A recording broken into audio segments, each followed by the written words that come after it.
hermanos, sean bienvenidos todos a la casa de Dios. Bienvenidos por acá, hermanos. Hoy tenemos preguntas y respuestas, así que voy a empezar a tomar nota de las preguntas que traigan. De este lado, ¿quién trae preguntas? No todos, porque si no, no vamos a acabar. Hoy, ¿nadie? ¿De este lado, de acá? ¿Tú traes un Ale? A ver, de una vez, mija, man. Pero no tiene versículo, nada más estaba leyendo la Biblia y me entró la duda de qué pasó, o bueno, qué sucedía o por qué fue el silencio de 400 años de Dios entre el Antiguo y el Nuevo Testamento, y cómo fue que ya, bueno, fue a partir de Juan el Bautista, ¿no?, que empezó a predicar, pero cómo es que se da, ¿por qué se da? ¿Son los 400 años que estuvieron en cautiverio en Egipto? Ok. ¿Qué sucedió? ¿Por qué cayó Dios en los 400 años del cautiverio? ¿Ok? De Egipto. ¿Qué sucedió ahí? Ahorita hacemos una recopilación de la historia, ¿no? Para que veamos. ¿Traen preguntas? ¿No? ¿Nadie por ahí atrás? No. ¿De este lado, hermanos, traen preguntas? A ver, Mari. El otro día, comentando con lo de los cumpleaños, nos dijo usted que cuando decíamos ¿cómo dice? No, que decíamos lo de que Dios te bendiga. No, el otro que dice que Dios te cumpla los deseos de tu corazón, los anhelos de tu corazón. Ajá. Y usted nos dijo que no era en ese contexto. ¿Bíblico? Sí. A ver, bueno, vamos a ver. Si es bíblico decir que Dios cumpla los deseos de tu corazón. Sí. Ok.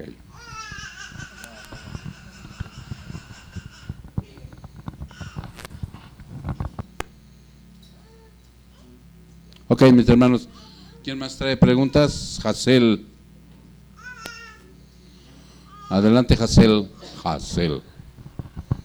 De lo que estábamos viendo en varones del estudio, ese día le iba a preguntar que, bueno, yo en el mundo he visto mucho que a un ángel, el que dicen que derrotó al diablo, no me acuerdo de su nombre, pero lo pintan mucho en varias películas como que traiciona a Cristo.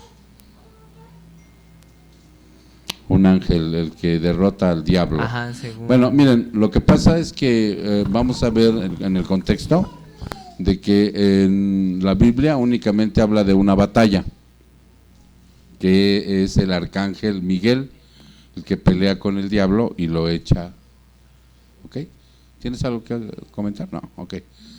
Sí es el único, ¿no? ¿Es sobre de eso? No, de por qué lo pintan en el mundo como traicionero, de que traiciona a Dios. De hecho, hay una película de eso, de que... ¿Mande? Ese es Gabriel. Ok, bueno, ahorita vemos las funciones de los ángeles, ¿no? Para no confundirnos, porque es que si nos basamos en una película, pues la película no es creíble, ¿no? No sabemos que las películas son del mundo y las acomodan. Por decir algo, cuando en una película aparecen los magos o los sabios, ¿cómo siempre aparecen? Cuando Jesús recién nació y llegan al pesebre, ¿no? A donde está el establo, y eso es mentira. ¿Cuándo llegan los sabios a ver a Jesús? Cuando tenía como 2 años ya. Y lo manifiesta la Biblia. Entonces, por eso en las películas no es muy creíble Jesús, pero Hazel, pero ahorita vemos la relación de los ángeles, ¿no? En base a lo que vimos en varones, ¿ok? Muy bien, ¿quién más? Por acá. A ver, Jason, Jason, Bueno, es igual, ¿va? Sí, Jason. Mi pregunta es, ¿cómo llegó, en qué momento o en qué contexto llegó la Biblia al hombre? ¿Cuándo fue la primera vez que el hombre oyó de la Biblia? De la Biblia, ok. ¿Cuándo fue la primera vez que el hombre oyó de la Biblia, ¿ok? Bueno, con eso nos vamos, ¿no? Y yo tengo aquí 3 pasadas también que por ahí me han hecho y le damos prioridad a las que ustedes hacen, y si hay tiempo sacamos una de estas. Yo le pido a mis hermanos que traigan el Matthew Henry y los otros comentarios para apoyarnos. Sí, ok, mis hermanos, pues vamos a ver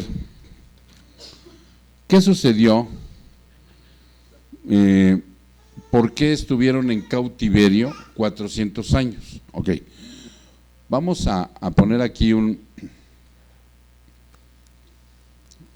vámonos a Génesis.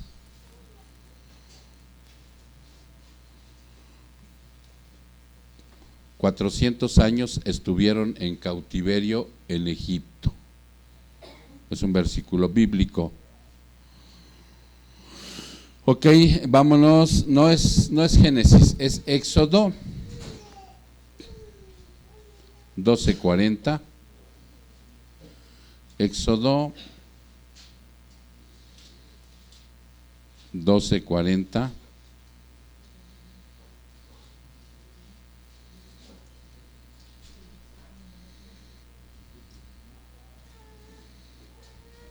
¿Ya están ahí? Ahí es donde menciona que los hijos de Israel, dice, en el tiempo que los hijos de Israel vivieron en Egipto, fue de 430 años. Ahí viene el dato exacto, ¿ok? Bíblicamente. Y sucedió que al cabo de los 430 años, en aquel mismo día, todos los ejércitos del Señor salieron de la tierra de Egipto. Esa noche de vigilia para el Señor, por haberlo sacado de la tierra de Egipto, esta noche es para el Señor, para ser guardada por todos los hijos de Israel, por todas sus generaciones. Esa noche sucedió la situación de la Pascua, ¿recuerdan? En donde ellos cenaron, vino la muerte de los primogénitos, y a través de ese evento, Faraón decide dejarlos ir. Ok, sí, adelante, Marister.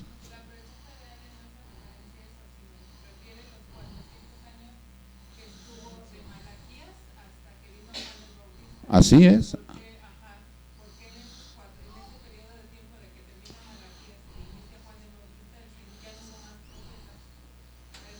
Ah. Pues es que le estoy preguntando si es de lo de Egipto y me dice que sí. ¿Cómo es que tú adivinas la mente?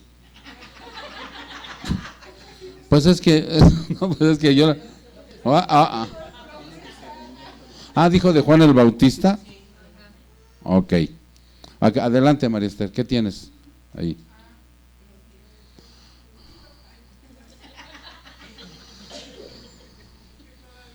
No, ok. Sí, yo pensé que te referías a los 400 años que estuvieron de cautiverio. Ok, entonces retomamos, vamos a replantear la pregunta.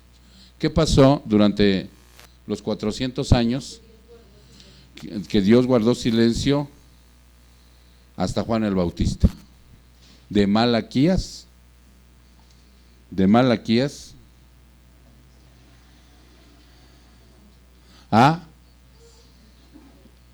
hasta Juan el Bautista. Ok.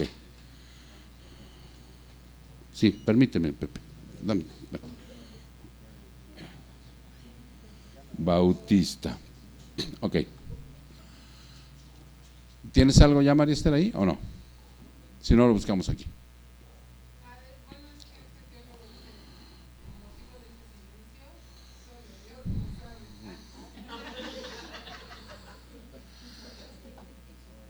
¿Qué sucedió durante los 400 años en que hubo silencio desde Malaquías hasta Juan el Bautista? Esa sería la pregunta. Ok. Vamos a ver qué sucedió aquí. Aquí hay algo, dice. Este es un periodo que le llaman intertestamentario. ¿Ok? Dice, el tiempo entre los últimos escritos del Antiguo Testamento y la aparición de Cristo se conoce como el periodo intertestamentario o entre los testamentos. ¿Ya se entiende, hermanos, cómo está la situación? Se extendió desde la época del profeta Malaquías alrededor del año 400. ¿ok? Ya se va tomando forma, ¿verdad? Hasta la predicación de Juan el Bautista alrededor del año 25 después de Cristo. Debido a que no hubo palabra profética de Dios durante el periodo de Malaquías a Juan, algunos refieren a él como los 400 años del silencio. Okay. La atmosférica política, religiosa y social de Israel cambió significativamente durante este periodo. Mucho de lo que sucedió fue predicho por el profeta Daniel. Vamos a Daniel, ¿sí? Pero antes vamos a orar, ¿sí? Ya se me estaba pasando y ahorita me lo recordó mi hermano Pepe. Padre, te damos gracias, Señor, porque en esta noche queremos tu bendición, Padre, para que aquietes nuestro espíritu, para que aquietes nuestra alma y nos pongamos en una posición de solemnidad ante tu palabra, Señor, para que de esa manera podamos entender, practicar todo aquello que hoy en esta noche nos vas a revelar. Te pedimos, Padre, que nos des la suficiente paciencia y la calma para poder entender, Señor, lo que tú nos vas a dar en esta noche.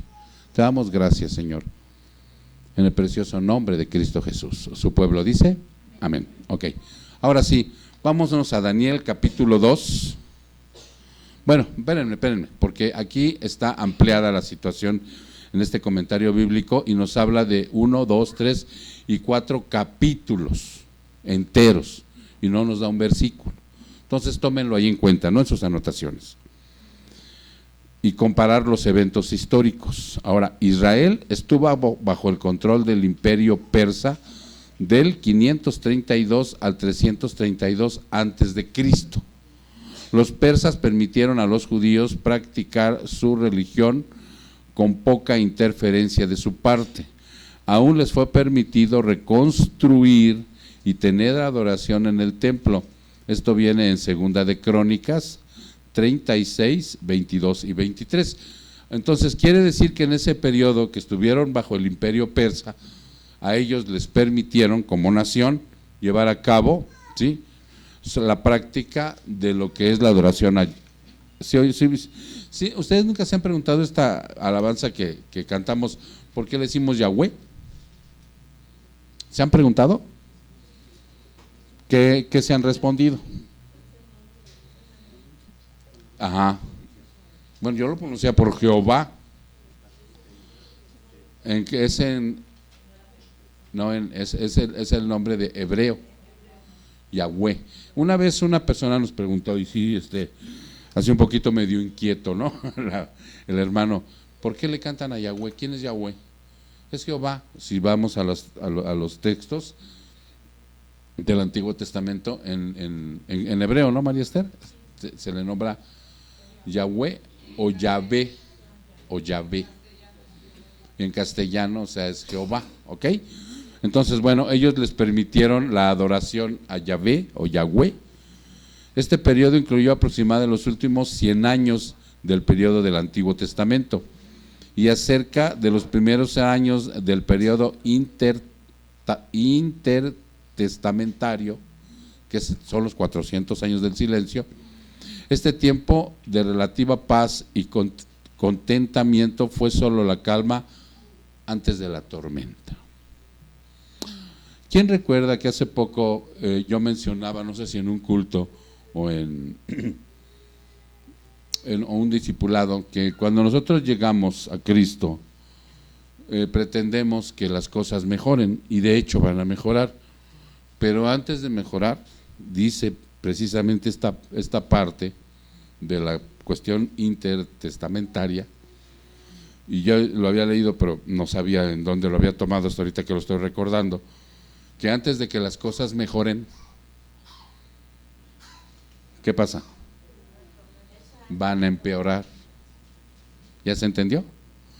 ¿Por qué? Porque con nosotros cuando llegamos a Cristo llegamos con una gran desesperanza de muchas cosas, y si venimos autoengañados creyéndonos buenas gentes y personas justas, sufrimos un descalabro cuando nos empezamos a dar cuenta que somos pecadores y somos gente perversa, ¿sí? Entonces, por eso es que empeora, porque nos cuesta trabajo asimilar, primeramente, quiénes somos, ¿no?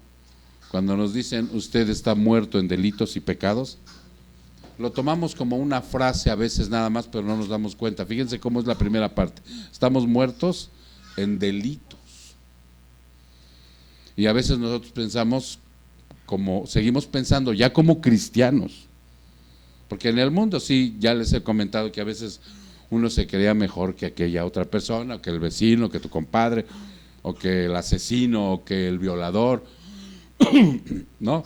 Y sabemos hoy que hay grados de perversión, mas sin embargo, por esa razón hay un choque en nuestro espíritu, ¿no? Decimos, no, yo no soy, escuchamos las predicaciones y no, yo no soy ese, el pastor está equivocado, ¿a dónde me vine a meter? Ok, entonces por ese tiempo de relativa paz y contentamiento fue solo la calma antes de la tormenta. ¿Cuál tiempo? Exactamente. Antes del periodo intertestamental, Alejandro Magno derrotó a Darío de Persia, imponiendo el gobierno griego al mundo. Entonces estaba en ese tiempo el mundo por medio de los griegos. ¿Se acuerdan que por ahí surgen esas cosas históricas como la que vimos, como la que sabemos de Caballo de Troya? ¿Sí? Era una coalición griega que dominaba todo el mundo. Entonces alguien se le ponía al brinco y iban todos los. De ahí sale el famoso Aquiles y todos esos hombres legendarios, ¿no? Ok. Entonces Alejandro fue un estudiante de Aristóteles y fue bien educado en la filosofía y política griega. Él ordenó que la cultura griega fuera promovida en cada territorio que conquistaba. Como resultado, el hebreo del Antiguo Testamento fue traducido al griego. Ahora ya sabemos. ¿Sale? ¿Por qué? ¿Sí se entendió? Ok. Convirtiéndose en la traducción conocida como la que conocemos nosotros cuando estudiamos la Biblia, como la Septuaginta. ¿Sí habían hablado de ella? Ok. La Septuaginta. La mayor parte de las referencias del Nuevo Testamento a las escrituras del Antiguo Testamento utilizan el estilo de la Septuaginta. Alejandro permitió la libertad religiosa a los judíos, aunque aún promovida por los estilos de vida griego. Esto no fue un buen giro de los acontecimientos para Israel, puesto que la cultura griega era muy mundana, humanista e impía. ¿Les suena esto? ¿A qué les suena? A la actualidad, exactamente. La cultura de hoy en día es mundana, humanista e impía. ¿Qué es humanista? Mundana ya sabemos, ¿no? Todo lo que proviene del mundo, toda la cultura, algo del mundo, Suri, sus filosofías, su música, su religión. ¿Qué más, Pepe? Viene del mundo. ¿Qué más podríamos agregar? Tradiciones, costumbres. Ok. Ahora, humanista. ¿Centrada en quién? En el hombre, ¿sí? Por eso es cuando a veces nosotros vemos películas actuales de cristianos. ¿Sí las han visto últimamente? Están muy centradas en el hombre, en el milagro que le hicieron a la niña, que fue al cielo, ¿sí? Centrado en el hombre, y ya le dan la embarrada de el Señor Dios. Pero a veces ni siquiera versículos bíblicos tocan, sino simple y sencillamente es conmovedora, tierna y humanista, centrada en el hombre. Hubo una película que fuimos a ver un día al cine, ¿no? Porque estaba Pepe friegue y friegue que fuéramos a verla, de un hombre que escribe una canción que aquí hemos cantado. ¿Cómo se llama esa canción, Maristel? ¿Eh? Puedo imaginarme, ¿no? El día que será cuando yo vaya con el Señor. ¿Sí la han oído esa? Como me imagino ¿No la han oído? Hasta que la ponga María Esther al final. No, en sí la canción no es humanista, sino el contexto que le dan a este hombre, que triunfa a través de esa canción, que no sé qué cosa. O sea, pero en sí la canción está bien elaborada para Dios. Ok, ese es humanista. E impía, ¿qué quiere decir impío? Pecador. Entonces, por esa razón están diciendo que aunque Alejandro le permitió a los judíos su práctica, estaba salpicado de todo esto, como a hoy en día. Hoy en día la iglesia cristiana, ¿no? Para que nos vayamos dando un contexto, Alex, en base a la pregunta. Hoy en día hay muchas iglesias cristianas, muchas. Ahora todo el mundo es cristiano. Ahora todo el mundo dice, yo hice una profesión de fe un día y ya soy salvo. Pero ves la vida que desarrolla esos tipos de cristianos y son mundana, humanista e impía. ¿Ok? Después de la muerte de Alejandro, Judea fue gobernada por una serie de sucesores, culminando con el rey Antíoco Epifanes. Antíoco hizo mucho más que refutar la libertad religiosa para los judíos. Cerca del año 167 a.C., abolió la legítima línea del sacerdocio y profanó el templo, contaminándolo con animales impuros y un altar pagano. Vamos a ver lo que dice Marcos 13:14. Marcos 13.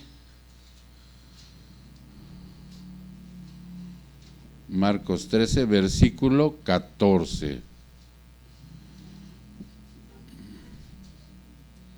¿Están ahí, hermanos? Ok. Dice, mas cuando veáis la abominación de la desolación puesta donde no debe estar, el que lea que entienda, entonces los que estén en Judea huyan hacia los montes. Este hombre puso un puerco dentro del santuario, Antíoco Epifanes. Entonces, regresamos, ¿no? Aquí. Marcos 13:14, para un evento similar que tendrá lugar en el futuro.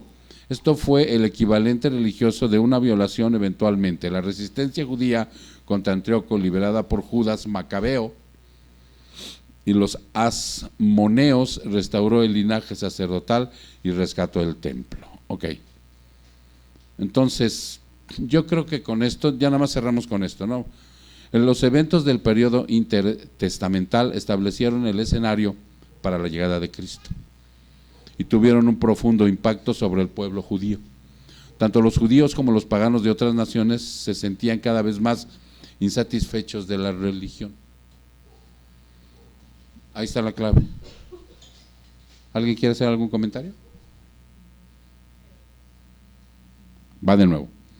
Los eventos de ese periodo ¿cuánto abarcó? Dijimos 400 años.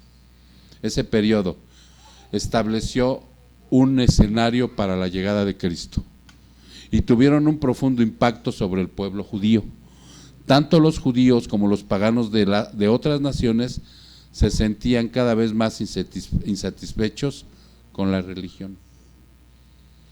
¿No ha sucedido alguna vez así en tu vida? Donde vamos para allá, venimos para acá, andamos buscando allá, nos metemos a ver acá y seguimos insatisfechos y vacíos. Cristo está a punto de rescatar nuestra vida. A veces como que parece que al ir a esos lugares, incluyendo iglesias cristianas, porque esa es la verdad, incluyendo iglesias cristianas, parecería como que estamos buscando algo, parecería, pero en realidad no. ¿Qué está pasando? Él nos está llamando. Igual pasó aquí. Ya venía Cristo y estaban en esa situación. Dice, los paganos comenzaban a cuestionar la validez del politeísmo. ¿Qué era eso? La gente que no conocía a Jehová de los ejércitos cuestionaba cada día las mentiras. ¿Qué es el politeísmo? donde hay muchos dioses, lo que tenían los griegos, ¿no? Hoy en la actualidad hay muchos dioses, ¿estamos de acuerdo? Y nos cuestionábamos a veces, pues ¿quién, no? La virgencita de acá, la virgencita de allá, el San Judas, el otro. Muchos inclusive caímos en algunos aspectos, inclusive de prácticas satánicas, ¿no? Cuando fueron a la Santa Muerte, a los espiritualistas, trinitarios y marianos y cosas de esas, ¿no? O caímos desafortunadamente en una iglesia cristiana donde no se predicaba la verdad, sino estaba llena de mentiras. Ok. Entonces dice, los paganos comenzaron a cuestionar la validez del politeísmo. Los romanos y griegos fueron llevados de su mitología hacia las escrituras hebreas, ahora fácilmente accesibles en griego o latín. Sin embargo, los judíos estaban abatidos. Una vez más eran conquistados, oprimidos y contaminados. La esperanza se estaba agotando y su fe estaba aún más baja. Estaban convencidos que ahora solo una cosa podría salvarlos a ellos y a su fe: la llegada del Mesías. ¿Quiénes? Los judíos. Y cuando llegó el Mesías, a los suyos vino y los suyos no lo recibieron. Sí, mija. Leyendo el comentario de que hacen de Malaquías, que es el último libro que se escribió, dice así, y creo que es parte de lo que tú decías, dice: el mensaje de Malaquías se puede resumir del siguiente modo. Sí. Jehová se había comprometido con Israel en una relación de padre a hijo y deseaba para su hijo lo mejor, pero Israel lo despreció de continuo en esta relación y no se había comportado al nivel de Dios. Tanto los sacerdotes como su pueblo habían violado el pacto con Dios y también con el prójimo, puesto que tenían una creciente práctica de divorcio. Y entonces este profeta exhorta al pueblo a arrepentirse, a volverse a Dios. Y dice que fue uno de los profetas que más se enfrentó con los sacerdotes con valentía. Y entonces dice un teólogo que dice que en toda la literatura hebrea no es posible encontrar un pensamiento más avanzado que el de Malaquías, más abierto a la comprensión, y dice que no es en vano, esto no es en vano, es la última voz seria que se alza antes de la llegada del Mesías. O sea, fue un profeta que les dijo sus verdades, cómo se habían alejado de Dios, y fue como un ya es el colofón, porque todos los 400 años, por eso dice, antes de que mejorara, iba a empeorar. Durante esos 400 años de supuesto silencio, lo hizo el Señor, ¿para qué? Para que las mentes estuvieran totalmente desesperadas. ¿Se imaginan cuánta gente, cuántas generaciones murieron sin esperanza durante ese tiempo? Fíjense lo que dice aquí para culminar, ¿eh? El Nuevo Testamento nos cuenta la historia de cómo llegó la esperanza, no solo para los judíos, sino para el mundo entero. El cumplimiento de las profecías de Cristo fue anticipado y reconocido por muchos de los que lo buscaban. Las historias del centurión romano, los reyes de Oriente, el fariseo Nicodemo, muestran cómo Jesús fue reconocido como el Mesías por aquellos que vivieron en culturas diferentes. Los 400 años de silencio del periodo intertestamental llegaron a su fin mediante la más grande historia jamás contada, el Evangelio de Cristo. Ahí llegó al final. Ok, ¿cuál es la aplicación en un momento determinado de esta pregunta? ¿Cuánto tiempo estuviste en el desierto? ¿Cuánto tiempo estuviste muerto espiritualmente? Pregúntatelo. ¿Cuánto tiempo has estado con el corazón vacío, ¿sí? Buscando una esperanza de vida y nomás para caer otra vez en la misma cuenta de que sigue vacío hasta que llega ¿quién? Cristo. Hasta que llega el Señor a mi vida, es como yo ya no soy una cisterna rota. Ahora hay esperanza, contentamiento. ¿Cierto, hermanos? Al tener imperfección tenemos nuestros días, tenemos nuestras dudas y tenemos nuestras luchas, nuestras batallas. Pero sabemos que esa guerra está ganada. Entonces nada más en algunas resistimos, en las otras vencimos y al final salimos victoriosos. Se acabaron los 400 años de silencio para nosotros. En mi persona fueron prácticamente 50 años. 50. Ahora tú pregúntate, ¿cuántos te aventaste? ¿O cuántos te quieres seguir aventando? Porque esa es la cuestión. ¿Ok? Pues parecía que no tenía nada de esta pregunta, ¿verdad? Pero desde que la planteó mal Alejandro. No, no es cierto. No, estuvo bien, nomás que yo no lo entendí. ¿Ok? Bien, vámonos ahora a... Está bien que nosotros digamos que Dios cumple tus deseos. Miren, por decir, surge, ya más o menos lo entendía Maritza. Un cumpleaños, ¿no? Y entonces le pones en el grupo, en la felicitación, que Dios cumpla tus deseos. Tus anhelos, bueno, peor tantito.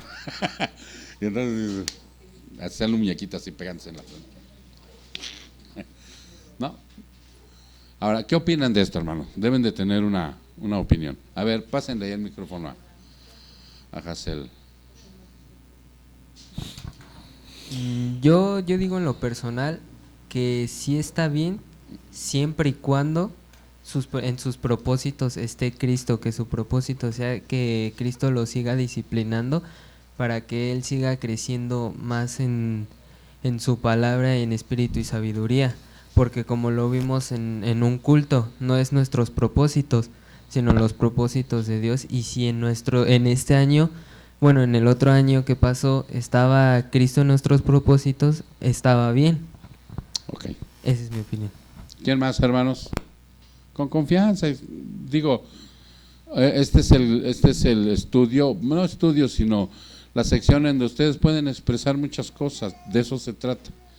¿Está bien dicho o no está bien dicho? Hazel dice que está bien dicho bajo un contexto, ¿no? ¿Ustedes qué opinan? ¿Nadie quiere opinar por acá? Adelante, hermanas. A ver, acá mis hermanas quieren opinar. Bueno, le comentaba sí que yo creo que sería bien dicho, pero si decimos conforme a los propósitos de Dios. Ok. Que Dios cumpla. Que Dios cumpla los propósitos. Los deseos de tu corazón conforme sus propósitos de Dios, ¿no? O sea, no los anhelos, lo que no tú quieras, ¿no? Sino los propósitos de Dios en tu vida. A mí en lo personal se me hace una felicitación muy mundana. Esa es muy mundana para mi punto de vista. ¿Por qué? Porque los anhelos que tiene un corazón, basado en lo que dice Jeremías, que nuestro corazón es engañoso y está podrido y sin remedio, pues imagínate lo que le estás deseando, ¿no? Digo, ya cuando se tiene un conocimiento y se tiene una mente bíblica, o sea, difícilmente a veces tú te enganchas, ¿no? Puedes hacer lo que Hazel, o sea, justificar pero si tú ya sabes que tu corazón está podrido y no tiene remedio, de continuo al mal, entonces pues ya saben, ¿no? Nosotros basados en ese punto, ¿no? ¿Tú vas a decir algo? ¿Tú? Okay. Es que probablemente esto viene sacado de un versículo bíblico que es el Salmo 37:4. A ver. Si lo pueden leer alguien. Tú léelo, ahí ya lo tienes. Es que 37:4 dice. ¿Salmo qué, Matei? 37:4. Salmos 37:4.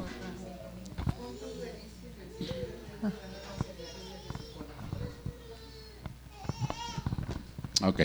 Sí, 37:4 dice, deleítate en el Señor y Él te concederá los deseos de tu corazón. Pon tu delicia en el Señor y Él te dará las peticiones de tu corazón. Okay. Ahora vamos a ver el contexto, ¿sí?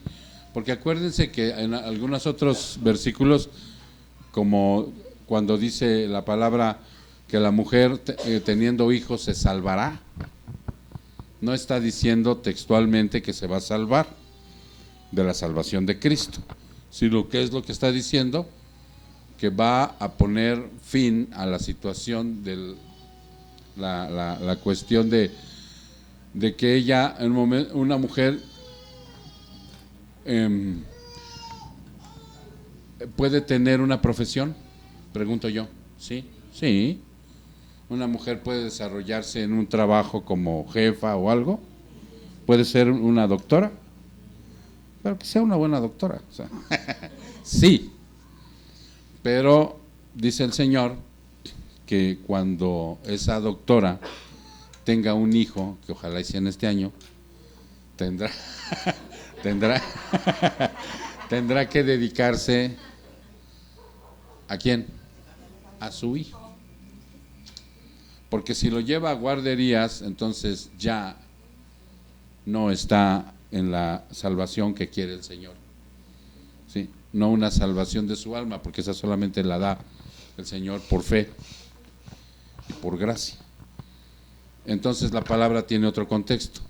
Entonces aquí dice: no te irrites a causa de los malhechores, no tengas envidia de los que practican la iniquidad, porque como la hierba pronto se secarán, se marchitarán como la hierba verde. Confía en el Señor y haz el bien, habita en la tierra y cultiva la fidelidad.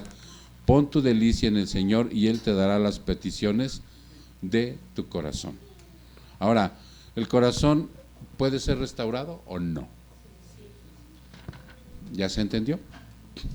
Si un corazón puede ser restaurado, ¿cómo dice él también que quita un corazón de piedra y pone un corazón de carne, un corazón sensible, un corazón restaurado por medio de Cristo?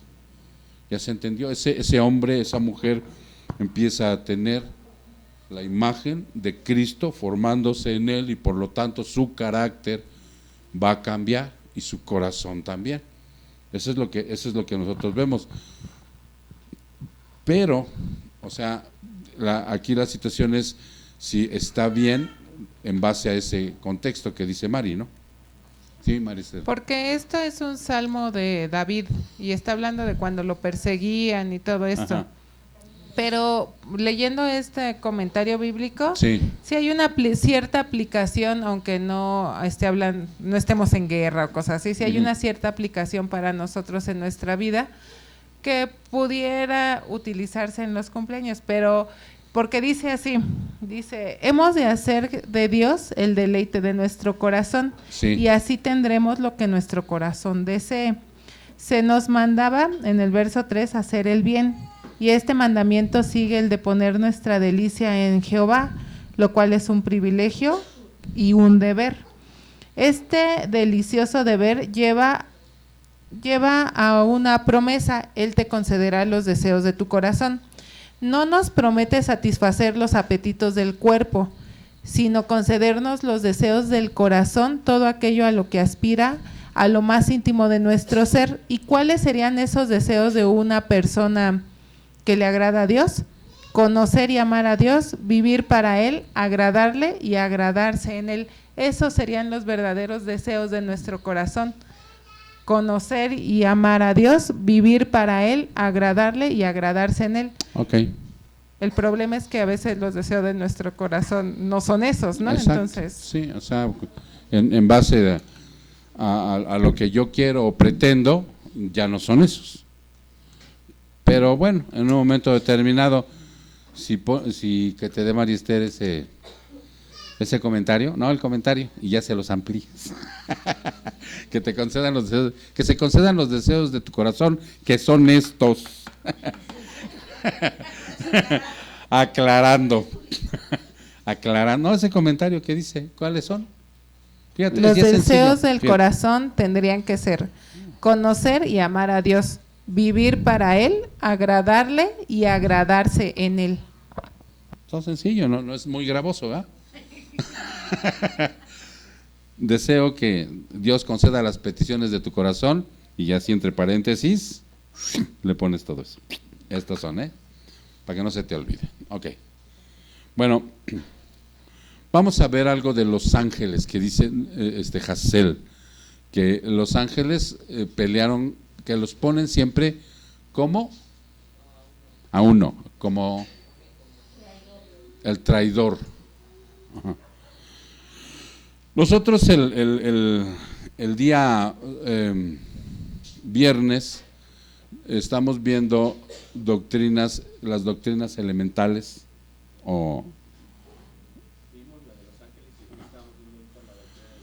sí, pero ¿cómo se llama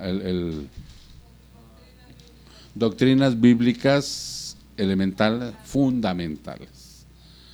Y quiero tocar esta parte de las doctrinas bíblicas fundamentales, para que nosotros vimos ya al final de esta clase, vimos 2 clases, las doctrinas de los ángeles, y realmente en la Biblia el que está considerado como un traidor es Judas, ¿sí?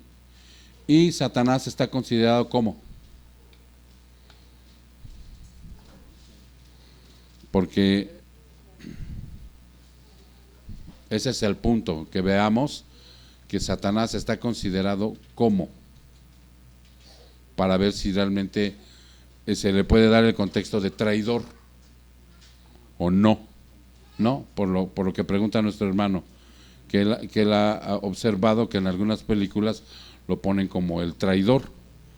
Entonces, ¿cuál sería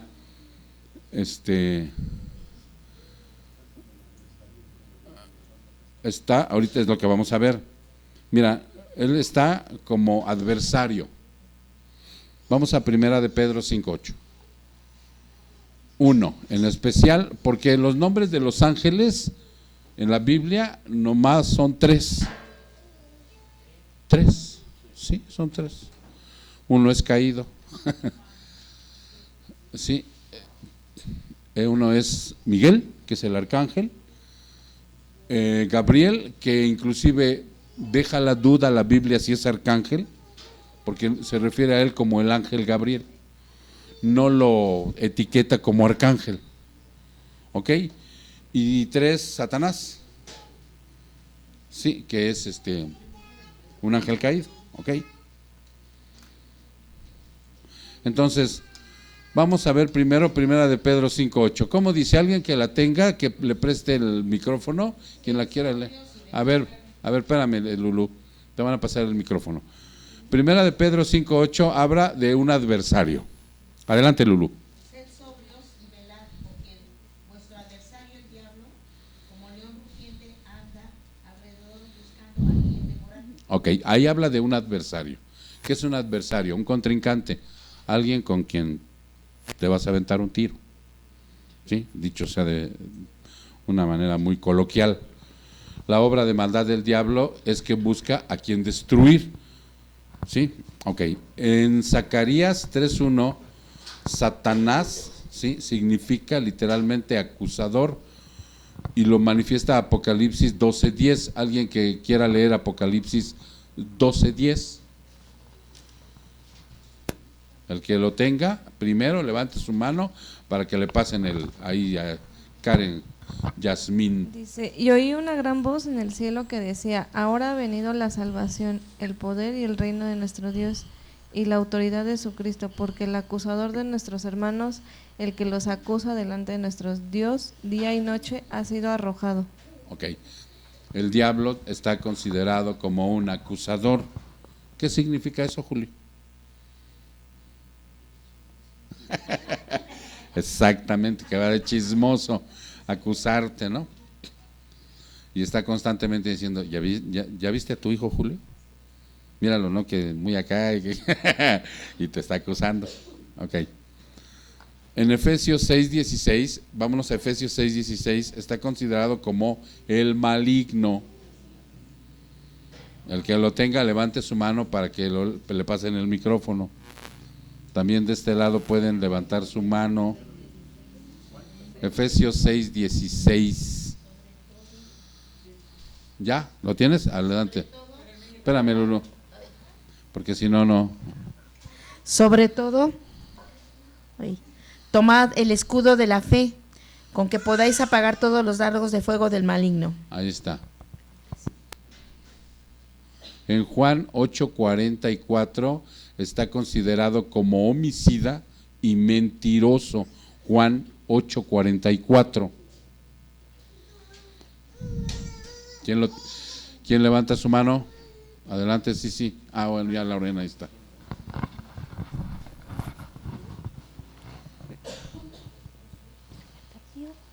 Juan 8:44. Ustedes son de su padre el diablo y quieren cumplir los deseos de él desde el principio. El diablo ha sido un asesino y no se mantiene en la verdad porque no hay verdad en él. Él es mentiroso por naturaleza y por eso mantiene él es el padre de la mentira. De la mentira. Ok, dice asesino, homicida. Sí, ahí ya. Todos estos son títulos que se le dan al diablo para que veamos si realmente él es el traidor, ¿no? Si alguna vez Dios le dice que es traidor. Hasta ahorita no hemos visto que se le diga traidor, sino hasta ahí homicida y mentiroso. En 2 de Corintios 4:4 se manifiesta el Dios de este siglo, el Dios de este mundo. Quien lo tenga, levante su mano. 4:4. Sí. En las cuales el Dios de este mundo ha cegado el entendimiento de los incrédulos, para que no vean el resplandor del Evangelio de la gloria de Cristo, que es la imagen de Dios. Ok, y fíjense que si ustedes observan y buscaron ahí, el Dios está escrito con D minúscula. Por eso es que en sus escritos, en su Facebook, cuando ustedes digan Dios te bendiga, Dios te acompañe, Dios desee los anhelos de tu corazón, pónganlo con D grande si se están refiriendo al Señor, sí, porque aquí te está dando el índice de que Dios escrito con D chica se está refiriendo al demonio. Entonces el Dios de este mundo. En Efesios 2:2 está considerado como el príncipe de la potestad del aire, o del aire, como le quieran decir. Quien lo tenga, levante su mano. Adelante, Iván, ¿ya lo tienes? Dáselo a Iván, ahí lo tiene Iván. Efesios 2:2. En los cuales anduvisteis en otro tiempo, siguiendo la corriente de este mundo, conforme al príncipe de la potestad del aire, el espíritu que ahora opera en los hijos de desobediencia. ¿Por qué se le llama el príncipe de la potestad del aire? Tiene nombre así como de película, ¿no? ¿Ustedes saben por qué? A ver, Pepe. Porque él, cuando lo expulsaron, fue el primero que llegó aquí con todos los que... En el aire. Ajá. Y entonces ellos están dominando todo lo que es el cielo de aquí. Del sí, o sea, cielo. Ellos son espíritus. Aquí andan ahorita. No los vemos. Andan arriba, andan en el espacio. Y yo por eso les decía el viernes, ¿no? Maussan los ve y no sabe ni qué onda. O sea, él anda buscando extraterrestres, ¿no? Y son los demonios. Y ya en Génesis 3:1-4 se le llama la serpiente. Quien tenga Génesis 3:1, Génesis 3:1 al 4, sí, le llama la serpiente. Adelante, sí. Y la serpiente era más astuta que cualquiera de los animales del campo que el Señor Dios había hecho. Y dijo a la mujer: ¿con qué Dios ha hecho? No comeréis de ningún árbol del huerto. Y la mujer respondió a la serpiente: del fruto de los árboles del huerto podemos comer, pero del fruto del árbol que está en medio del huerto, ha dicho Dios, no comeréis de él, ni lo tocaréis para que no mueras. Ok. ¿Hasta ahí? No, ya, nada más era para que tuviéramos la referencia de que ahí es llamado serpiente. Y la última, Mateo 4:4, ahí es llamado tentador.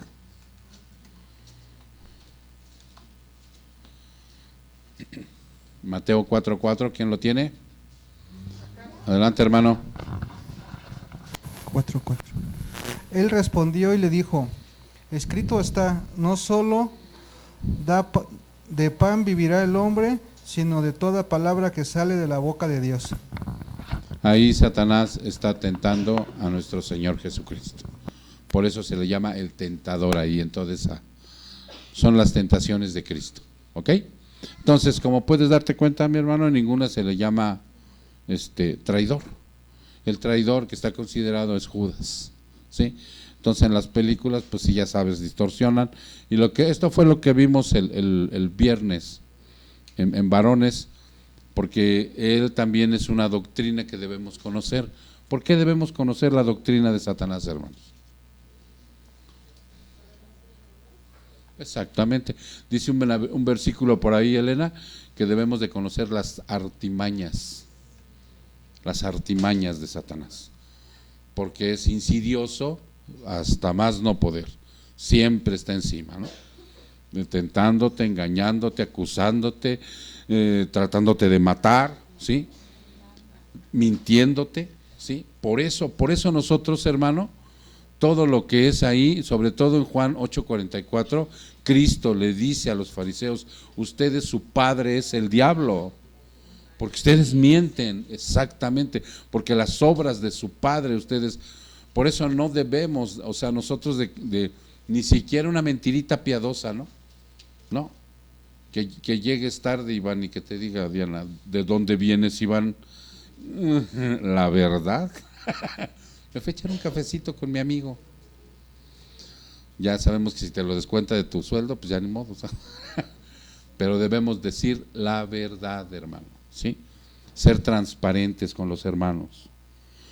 ¿Por qué no viniste, Jacel? Ay, es que me asaltaron y no, me dio flojera, pastor. La verdad, ¿no?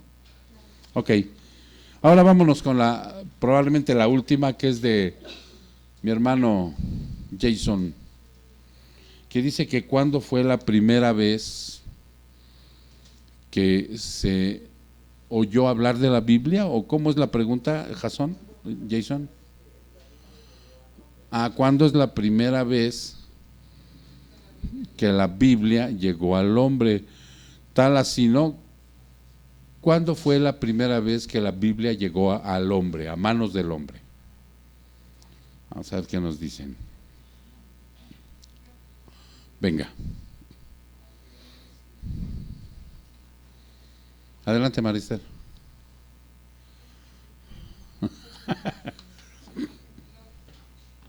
Lo que pasa es que la Biblia, como nosotros la conocemos, ¿cuándo podríamos replantear la pregunta? ¿Cuándo llegó la Biblia al hombre así como tal nosotros conocemos, Antiguo y Nuevo Testamento? Porque, por decir, en el tiempo de Jesús, de Jesucristo, cuando estuvo aquí en la tierra, cuando ellos hablaban de las Escrituras, no hablaban de todo lo que nosotros tenemos, nada más hablaban del Antiguo Testamento. Y entonces el grupo de personas, el grupo de personas que se reunían para decir cuáles escritos eran que venían de parte de Dios, a eso se le llamó el canon.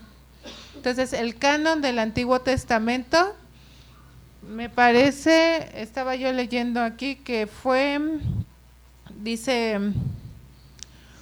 tal cual te voy a leer, del término canon se utiliza para describir los libros que están divinamente inspirados, o sea, que creemos que vienen de verdad de parte de Dios y que pertenecen a la Biblia. Un aspecto difícil para determinar el canon bíblico es que la Biblia en sí misma no nos da una lista de libros que deben integrarla. El determinar el canon fue un proceso hecho primeramente por los judíos y más tarde por los primeros cristianos. Ok, vamos a hacer un alto ahí, Matei. ¿qué referencia tienes del Antiguo Testamento? Cuando el pueblo judío empezó a tomar el Antiguo Testamento como su Biblia. Lo que pasa es que dice la historia que ahí no hubo tanto problema. Por lo regular, ellos aceptaban fácilmente que los escritos eran inspirados, y a raíz de más o menos el año 250 después de Cristo, después de Cristo hubo un acuerdo casi universal sobre el canon de la escritura hebrea. Ok, pero Jason, cuando Cristo llega, ya anteriormente ellos tenían libros escritos. Uno de los primeros libros que se supone que es más antiguo, ¿cuál crees? ¿Perdón? Job. El libro de Job, antes que el Pentateuco. Entonces ellos empezaron a basar en los escritos de los profetas para regirse como pueblo, elegido y escogido. Y hasta después, el año 200 después de Cristo, se establece el canon. ¿Sí me explico? Pero tenemos la referencia nosotros, aquí hay una controversia, porque por decir, la Biblia de nosotros tiene, la del Antiguo Testamento son 49 libros, si no mal recuerdo. ¿De cuál? La del Antiguo Testamento, 39 libros. Y la Biblia católica tiene 7 más. 7 más. Entonces, y ese es del Antiguo Testamento. Nosotros, ¿por qué consideramos que nada más son esos 39 y no los 7 que por decir tiene la Biblia católica? Porque el Señor Jesús nunca hizo una referencia a esos libros, y los textos que utilizan los judíos, que es el texto que utilizaba el Señor Jesucristo, no mete esos libros, tiene exactamente los 39 libros que nosotros utilizamos, aunque se haya puesto de acuerdo casi universalmente hasta el año 250. Ok. Bueno, ahorita te mencionamos esto. Parece que tienes una información, ¿verdad? ¿No?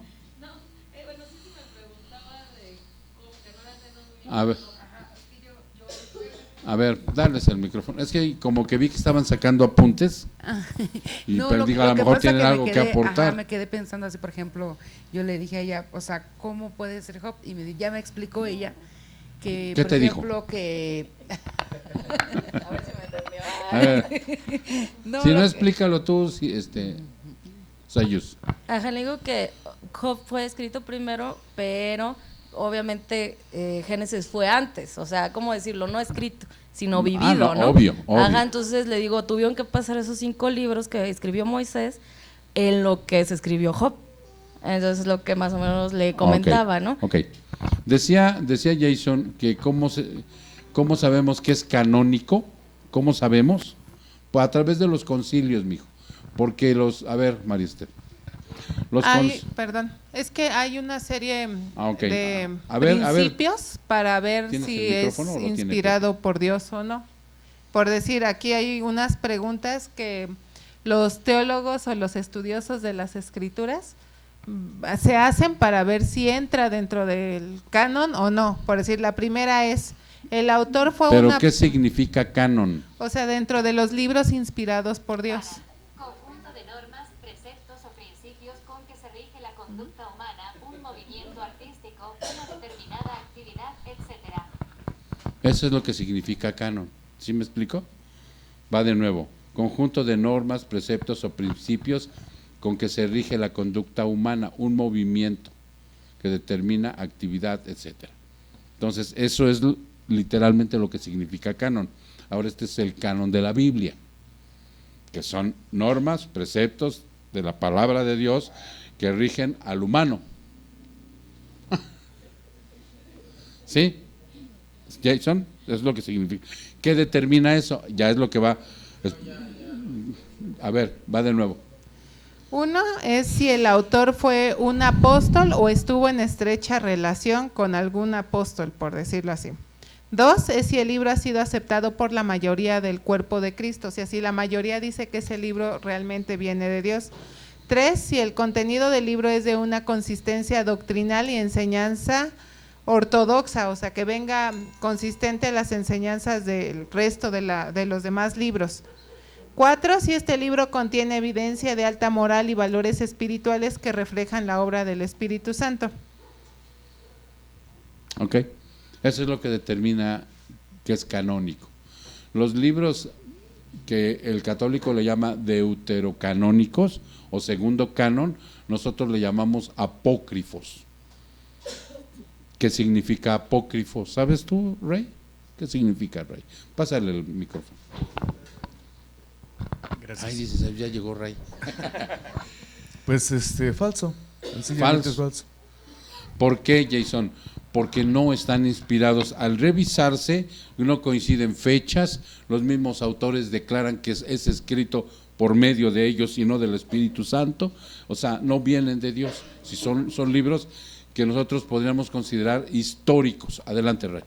O inclusive también pueden contradecir ya el mensaje doctrinal de los evangelios. Por ejemplo, el libro de Tobit enseña que uno puede ser salvo dando ofrendas, limosnas. Exacto. Porque así lo maneja. Y algunos se van por las obras. Exacto. Entonces contradice lo que ya está escrito en los 66 libros que tenemos como el canon de la Biblia. En el libro me parece que, no sé si es Macabeos o Tobías también, que dice que se ora para la salvación de los que ya murieron, ¿no? Tobías. Y la Biblia dice que no, la Biblia dice que el que muere una vez y a juicio con el Señor. Y en esos libros, de hecho, los guarda la Iglesia Católica para confirmar, por decirlo así, parte de sus doctrinas. De hecho, cuando Martín Lutero traduce al alemán, hace ese conjunto de esos libros y los pone en medio y los marca como apócrifos. Apócrifos, falsos. Ahora, nosotros confiamos, decíamos hace 8 días, que nosotros confiamos en Dios porque creemos por fe. Y esos escritos que están en Marcos, que fueron encontrados, ¿no? En una versión y se plasmaron, y cuando se encontraron en versiones más antiguas no estaban, o sea, porque Dios permitió que estuvieran ahí. Cuando se encontraron antiguos más escritos, que está incompleto Marcos, esa versión que fue encontrada después, ¿no, María Esther? Dicen los teólogos, por eso está ahí en Marcos, y le llaman espurios. Sí, textos espurios. Textos espurios. En sí, Jason, o sea, la cuestión para que yo crea que es la palabra de Dios es por fe, pero no es una fe ciega. Ojalá la próxima semana, el próximo 15, de este viernes en 8, te pudiera traer Aarón a la reunión de varones y le podríamos echar una revisada a la Biblia. Y nosotros, ¿por qué fincamos nuestra fe? Fueron escritos en un periodo de 1500 años, ¿cierto? 1500 años de separación. En ese tiempo no había comunicación como ahora. Entonces lo que habla Génesis lo confirma Apocalipsis acá. 1500 años. Todas las cosas que hizo Jesús fueron profetizadas y se dieron en el tiempo, la forma, los días, el lugar, o sea, y por eso es que nosotros creemos, ¿no? En un libro me parece que es Isaías, donde dice que la tierra es redonda. ¿Es Isaías? A ver, búsquenlo por ahí, donde dice que la tierra es redonda. Sí, se escribió antes de Cristo, y Galileo Galilei astronómicamente lo vino a descubrir hasta el 1500 y fue quemado por hereje. ¿No?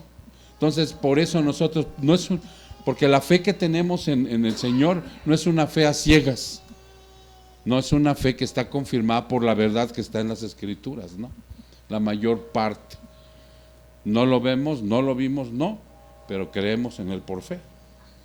¿Ya la encontraron? Es Isaías 40:22. ¿Isaías qué? 40:22. Vámonos a Isaías 40:22. Y fíjate, pues mucho tiempo la gente pensaba que la Tierra era hasta cuadrada. ¿Por un qué? Una tortuga. Isaías 40:22. Ahí enséñaselo, Aarón. ¿Cómo dice Jason? Préstenle el micrófono, Jason. ¿Cómo dice? Él es el que se está sentado sobre la redondez de la tierra, cuyos habitantes son como langostas. Sí. Él es el que se tiende los cielos como una cortina y los despliega como una tienda para morar. ¿Ves? Ahí habla de una redondez de la tierra. Y este hombre fue 500 años antes que naciera Cristo. Entonces hay evidencias. Cuando estudiamos la Biblia, el estudio de la Biblia, ahí muchos caemos. Porque sí dicen uno, pues es que es escrita por hombres y no es confiable. Sí fue escrita por hombres, pero fue inspirada por Dios. O sea, la mente, realmente el corazón del hombre no estuvo presente en él como él lo escribió, como él lo haya escrito, sino fue inspirada por medio del Espíritu. En realidad, del Espíritu Santo, en realidad el autor de toda la Biblia es el Espíritu Santo. Y utilizó hombres, ¿no? Hoy en la actualidad sigue utilizando al ser humano. Cuando alguien va de mis hermanos y predica el Evangelio, lo está utilizando. No es el poder de ese ser humano, sino es el poder de Dios a través de él. Él es un canal, un conducto, una herramienta. ¿Ok, mis hermanos? Pues creo que hasta ahí quedamos. A ver si iniciamos con una dentro de un mes. No, sí, ¿verdad? 3 semanas. Fíjense, tengo 3, dice, ¿en dónde estuvo Jesús los 3 días entre su muerte y su resurrección? Eso es algo que trae un poquito de controversia, pero es bueno saberlo, ¿en dónde estuvo? ¿Cómo puedo servir en una congregación y hay vida después de la muerte? La pregunta, ¿no? Sí, nosotros sabemos que sí, pero hay que, les pido que oren por la familia de mi hermano Celso, porque hoy falleció una de sus hermanas que venía ya padeciendo una situación de enfermedad crónica. No sé si falleció hoy o ayer, no lo sé. Hoy apenas lo vi en el Facebook. Y ha recibido. Hay que darle las condolencias. Van a entrar en una etapa de duelo la familia. Ya por el fallecido no se ora. Ya dijimos que una vez que muere la persona ya va a juicio. Entonces, pero sí por la familia, para que le dé fortaleza y reconfortamiento. Ok, mis hermanos, pues vamos a orar. Padre, te damos muchas gracias, Señor, en esta preciosa noche. Te doy gracias porque tú eres el que has puesto en mis hermanos el estar aquí. Te doy gracias, Señor, porque al estar reunidos aquí como familia, nos gozamos, Señor, contigo y con tu palabra, con la coinonía que hacemos, Señor. Estamos en tu nombre. Sabemos que tú estás entre nosotros y eso nos produce gozo, Señor. No estamos por compromiso, Padre. No estamos por algo trivial, sino tú eres el que nos unes en una congregación cuando nos disponemos a venir y a celebrar ese triunfo en la cruz. Hoy, a través de todo lo que estuvimos escudriñando, Padre, está tu obra redentora ahí. Grande eres, Padre Santo, y te damos la honra y la gloria. Y te pido, Señor, que lleves consuelo a la familia de nuestro hermano Celso. Y te damos gracias, Señor, porque tú obras en cada uno de nosotros, en cada uno de tus hijos. Yo te doy gracias también porque cuidaste la vida de Iván en ese percance automovilístico que tuvo, Señor. Te doy gracias por que a todos mis hermanos les has puesto un corazón para seguirte, Señor, ya una vez siendo salvos. Gracias, Señor. Solamente te pido que ahorita que van a sus hogares, te ruego, Padre, que si es tu voluntad, tú los guardes y los cuides y que lleguen con bien, para que el próximo domingo, Señor, estemos reunidos aquí de nuevo como familia, que estemos ansiosos por vernos otra vez, por platicar, por comentar de tus enseñanzas y por recibir, Señor, de tu palabra para nuestra vida. Muchas gracias, Señor. Te damos honra y gloria en el precioso nombre de Jesús. Su pueblo dice...